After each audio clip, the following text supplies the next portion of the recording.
In today's video, I'm going to teach you how to use GitHub for beginners.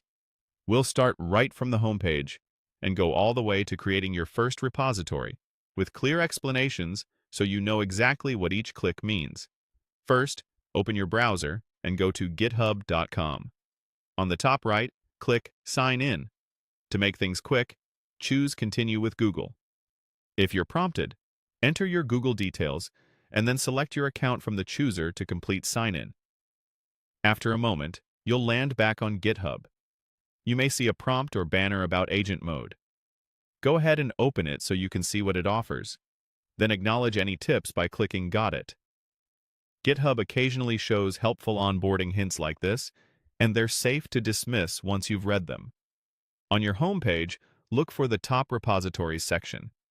This area highlights repos you've interacted with most. Click into that section to get a feel for how repositories are organized on GitHub and how quickly you can jump into work you care about.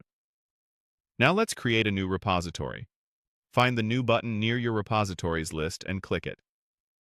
On the Create a New Repository page, click the repository name field to set a clear, short name, and, if you see a description box, click it to add a concise summary of what this project is about. If there's a configuration section, open it so you can review the setup options in one place. Next, choose your repository visibility.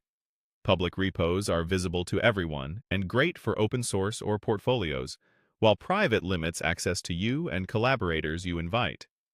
Select the one that fits your needs. Enable Add README. This creates a readme.md file that appears on your repo's homepage and explains what the project does and how to use it. Super helpful for you and anyone who visits. Turn on add.gitignore as well.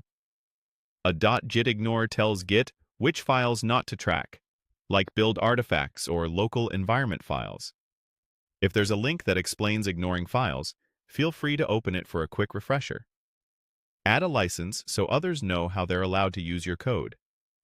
Pick the license that matches your intentions, then click Create Repository. You'll be taken to your new repo's main page. Take a moment to notice the code view and any quick setup instructions highlighted for you. From here, click the Pull Requests tab to see where code review and collaboration happen. Finally, head back to Repositories to view your full list. That's it. You've signed in, explored your homepage, and created a well-configured repository ready for your next steps.